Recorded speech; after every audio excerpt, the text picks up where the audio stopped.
Des nids de poules et des fissures envahissent les rues de Banco 2, conséquence directe des travaux de l'axe Sipores-route de Dabou. Les riverains, lassés de ces conditions de circulation déplorables, souhaitent des solutions. L'état de la route dans ces 2 jours, c'est parce que la voie n'est pas aussi praticable que vous voyez que c'est un peu bon. Sinon, au moment où la grande voie était bouchée, vraiment la voie était vraiment impraticable, surtout quand il pleut.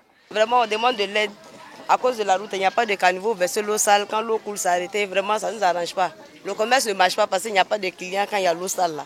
Et puis quand il pleut là, vraiment l'eau s'arrête. Et puis quand les clients mangent, les voitures passent, ça verse l'eau sur les gens. Vraiment, ça nous arrange pas. Bon, l'état de la route, c'est pas trop ça. D'abord, il y a l'eau sale et puis ça nous fatigue beaucoup. Souvent même, ça casse nos ressorts, nos pneus, tout ça là. Donc là, c'est mieux, ils vont faire un goudron, ça rejoint l'autre goudron là-bas, c'est mieux. Si on peut arranger sans casser, on peut nous aider à arranger. Mais ça fait de casser là qui ne nous plaît pas. La joie des riverains face à l'ouverture de la voie Sipores a été de courte durée. Les commerçants délogés de Sipores s'y sont rapidement installés, transformant ainsi cette artère en un marché improvisé. Les commerçants implorent la clémence des autorités. Mais si on n'est pas venu ici, on va aller où? On n'est pas coin pour aller.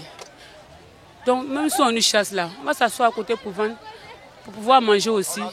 Si on n'est pas venu ici, on fait comment?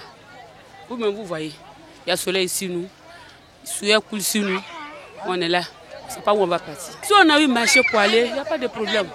Mais actuellement là, quand même tu vois, le soleil va nous tuer. On est en bas du soleil, on ne sait pas où on va partir. Donc on nous chasse là, on s'en va, après on revient encore. Les usagers de la nouvelle voie de Sipores expriment leur mécontentement face à ce commerce sur la chaussée qui nuit à la qualité de vie des habitants du quartier. Nous les chauffeurs, on ne sait jamais, un frein peut nous lâcher. Donc, d'abord, ils ont fait là, et les femmes là, ils doivent se mettre derrière le goudron pour vendre. Mais ne pas s'asseoir sur la route pour vendre, c'est pas bon. Ça crée un embouteillage. Quand c'est comme ça, il y a un embouteillage et un enfant peut quitter là-bas, un coup, il va vouloir traverser, on peut le cogner. Au cas, dans toutes les conditions, la voiture va les toucher. Mais à chaque fois, on parle même là. Même nous, les chauffeurs, on roule, on parle à eux et ils ne nous écoutent pas. La mairie vient tout de suite là, ils vont fuir. La mairie va donner d'eau, ils vont revenir. Les voitures sont là. Les voitures là, c'est quelque chose de frein. À tout moment, ça peut laisser. Quand tu apprends quelqu'un, ils vont dire non, tu as quoi, enfant, déjà, ce n'est pas de ta faute.